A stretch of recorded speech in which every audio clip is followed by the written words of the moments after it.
हवामानानुसार आपण आपल्या खानपिनामध्ये तर बदल करून घेतोच, त्यानुसारच आपण देवाच्या प्रसादामध्ये सुद्धा बदल करून घेतो. चैत्र म्हटलं की हा सुंठवडा आला, रामनवमी झाली, हनुमान जयंती आहे किंवा चैत्र नवरात्र असू द्या. प्रामुख्याने हा प्रसाद रामनवमी आणि कृष्ण जयंती या दिवशी केला जातो. कारण पावसाळा आणि उन्हाळा याच्यामध्ये वाढणारे पोटाचे विकार आणि त्यावर हा औषधी युक्त प्रसाद. वा, आता गार्निश करून घेऊयात. आणि हे तुळशीचं पान, हे आपला औषधी युक्त सुंठवडा किंवा प्रसाद अगदी तयार आहे. नमस्कार, Sushma healthy recipes and salad मध्ये सर्वांचे खूप खूप स्वागत. आणि आता रामनवमी आहे, तर रामनवमीसाठी स्पेशल असा प्रसाद तयार केला जातो आणि तो म्हणजे सुंठवडा. तर हा एकदम आयुर्वेदिक असतो, या ऋतूला साजेसा असा हा प्रसाद असतो. तर पटकन होणारी ही प्रसादाची रेसिपी आपण बघूया. पण त्याआधी जर तुम्ही माझ्या चॅनलवरती नवीन असाल किंवा अजूनही माझं चॅनल सबस्क्राईब केलं नसेल तर प्लीज चॅनलला सबस्क्राईब करा. रेसिपी आवडली तर जास्तीत जास्त लाईक करा, शेअर करा. तसेच बेल आयकॉनला पण क्लिक करा, जेणेकरून माझ्या नवीन व्हिडिओचे नोटिफिकेशन पहिल्यांदा तुम्हाला येतील. रेसिपीला एक लाईक नक्की द्या आणि चला रेसिपी बघूया. तर साहित्य बघूया. तर याला सुंठवडा किंवा सूट साखर पण म्हणतात आणि त्याच्यात सगळ्यात महत्वाचा जो पदार्थ असतो तो म्हणजे धणे आणि त्यानंतर सुंठ आणि खडी साखर. तर मी या पद्धतीची ही खडी साखर घेतलेली आहे. तुमच्याकडे जर मोठ्या मोठ्या गडेवाली असेल ना तर तेही तुम्ही घेऊ शकता, किंवा खडी साखर तुम्हाला नसेल टाकायची, गोडाचं कुठलंच म्हणजे साखरेचा कुठलाच फॉर्म टाकायचा नसेल ना तर तुम्ही त्याच्याऐवजी खारीक पावडर घेऊ शकता. तुम्ही कुठलेही एक मेजरमेंट सेट करून घ्या. तर पाऊण वाटी मी इथे धणे घेतले आहे.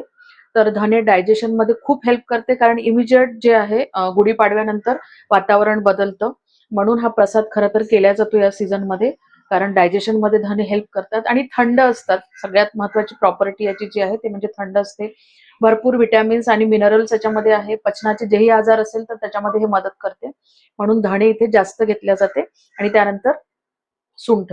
तर या सुंठेचे मी तुकडे करणार आहे. थोडीशी हलकीशी या सुंठेला भाजून घ्यायचं म्हणजे पावडर चांगली होते, आणि मग याची पावडर करायची आणि ती पावडर चाळून घ्यायची बारीक चाळणीने, म्हणजे त्याच्यातले जे धागे असतात ते सगळे निघून जातात. तर सुंठ आपली गरम असते आणि हे थंड असते, आणि दोघांचंही कॉम्बिनेशन म्हणजे हे जास्त आणि हे कमी घेतल्या जाते, म्हणजे एकमेकाला बॅलन्स करतात. सुंठ पण जे पचनाच्या संबंधी जेही आजार आहे तर त्याच्यामध्ये मदत करते आणि उष्ण असते, त्याच्यामुळे त्या दिवसांमध्ये जे होणारे छोटे मोठे आजार आहे ना त्याच्यावरती पण ही चांगली गुणकारी आहे, म्हणून सुंठेचा वापर याच्यामध्ये केला जातो. नंतर खोबरा किस आहे, सुक्या नारळाचा किस मी घरीच किसून घेतला. नंतर मखाना घेतलेला 1 वाटी. अर्धी वाटी जी आहे ना, सगळे मेजरमेंट या वाटीनीच घेतलेले आहे. अर्धी वाटी ही खडी साखर आहे. 10 खारीक घेतल्या होत्या आणि त्याचे असे छोटे छोटे तुकडे करून घेतलेले. नंतर पोहे खायच्या चमच्याने 1 चमचा ओवा आहे. नंतर 9 ते 10 काजू घेतलेले आहे, बदाम आहे 9-10 आणि 7 वेलची आहे. तर इथे वापरणारे सगळे पदार्थ जे आहे ना, काही थंड आहे, काही गरम आहे, तर ते एकमेकाला असे बॅलन्स करतात. आणि सुंठवड्यामध्ये ना काजू, बदाम, मखाना, खारीक, तर हे ऐच्छिक आहे. तुम्हाला आवडत असेल, तुम्हाला पाहिजे असेल, तुमच्याकडे असेल तर घाला, नाहीतर नाही घातलं तरी चालते, पण बाकीच्या गोष्टी मात्र घालून घ्यायच्या. सर्वात आधी आपण खोबरा खीस भाजून घेऊ, याचा हलकासा रंग सोनेरी होईपर्यंत. इथे आपलं खोबरं भाजून झालेलं आहे. एका ताटामध्ये आपण काढून घेऊ. तर कढईमध्ये पोहे खायच्या चमच्याने 1 चमचा तूप घालून घेऊ आणि त्यामध्ये मखाने भाजून घेऊ आपण. आणि मखाने चांगले असे खरपूस होईपर्यंत भाजून घ्यायचे आहे मंद आचेवरती. तुम्हाला जर तूप नको असेल ना तर हा सुंठवडा तुम्ही 1 थेंबही तूप न टाकताही करू शकता. तर मखाने इथपर्यंत भाजून घ्यायचे आहे. हाताने दाबला तर पटकन तो फुटायला पाहिजे. आता हे मखाने पण आपण एका ताटामध्ये काढू. कढईला जर आधीच्या भाजनाचं काही चिपकलं असेल ना तर कापडाच्या साहाय्याने किंवा टिश्यू पेपरने स्वच्छ करून घ्यायचं. आता अर्धा चमचा परत तूप टाकून घेतलं आणि आता हे धणे भाजून घेऊ आपण. तर धण्याला एक हलकासा सुगंध सुटेपर्यंत आपण भाजून घेऊ. धण्यातून छान सुगंध येतोय आणि एक हलकासा रंग चेंज झालेला आहे. तर आता गॅस बंद करून द्यायचा इथे, आणि गॅस बंद केल्यानंतर त्याच्यामध्ये आपण ह्या वेलची घालून घेऊ आणि ओवा टाकून घेऊ आणि थोडा वेळ याला परतवून घेऊ. आता याला मी असं एखादा मिनिट परतवून घेतलं. आता हे एक वेगळ्या प्लेटमध्ये काढायचं. खोबऱ्यासोबत वगैरे मिक्स करू नका आणि याच सिक्वेन्सनी ना हे सगळं भाजून घ्यायचं. परत 1 चमचा तूप घालून घेऊ आणि हलकासा रंग चेंज होईपर्यंत हे काजू बदाम त्याच्यामध्ये आपण परतवून घेऊ. काजू बदाम थोडा वेळ तेलामध्ये पहिल्यांदा परतवून झाले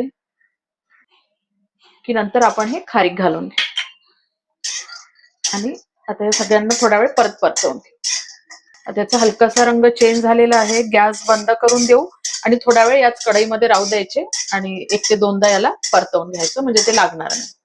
आता सर्वात आधी आपण धने, ओवा आणि हे भाजून घेतलं होतं ना एकत्र, ते काढून घेऊ. पण सगळ्यांना व्यवस्थित थंड होऊ द्यायचं आणि मगच मिक्सरमध्ये घालायचं. तर बरेच जणांना हा सुंठवडा असा जाडसर आवडतो, तर काही जणांना अगदी फाईन पावडर आवडते. तर ते तुम्ही आवडीनुसार त्याला बारीक करू शकता. आता आपण याला पहिल्यांदा बारीक करून घेऊ. त्याच्यामधले मी थोडेसे मखाने, काजू, बदाम आणि खारीक बाजूला काढून घेते गार्निशिंग साठी.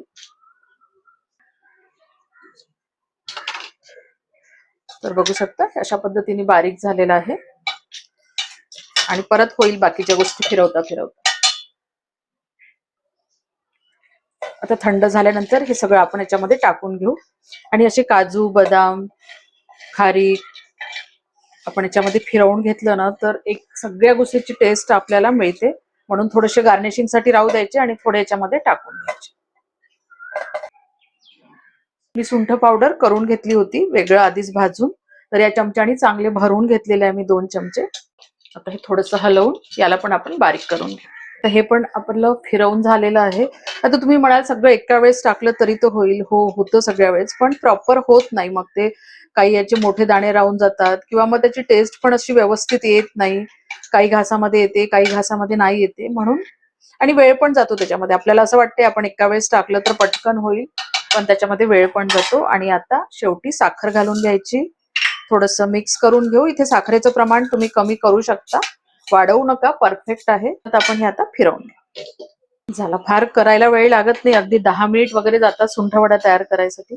आणि छोटं बाळ असेल ना तुमच्याकडे, म्हणजे 11 महिन्याचं वगैरे, तर त्याला पण चिमूटभर तुम्ही हा देऊ शकता. आणि आता आपण ड्रायफ्रुट्स काढून ठेवले याच्यामध्ये टाकायला. तर कोणी मोठे लोक असेल ज्यांना चावता येत नाही, तर त्यांना थोडंसं हा बाजूला काढून मग तुम्ही याच्यामध्ये ड्रायफ्रुट्स ते वरून मिक्स करू शकता. आणि तुम्ही बघू शकता सुंठवड्याचं टेक्स्चर आपल्या किती छान आलेलं आहे आणि मस्त सुगंध दरवळतो आहे. रंग सुद्धा किती छान आलेला आहे. मस्त एखाद्या डब्यामध्ये ठेवून द्या भरून आणि आरामात उन्हाळा जो आहे किंवा चैत्र महिना तुम्ही हा सुंठवडा थोडा थोडा खाऊ शकता. ऍक्च्युअली छोटी मुलं असेल किंवा मोठी माणसं असतील तर त्यांना अगदीच चिमूटभर द्या, नाहीतर अर्धा चमचा तुम्ही रोज हा सुंठवडा खाल्ला तरी चालेल. आता गार्निश करून घेऊया त्याला. हे तुळशीचं पान. वा.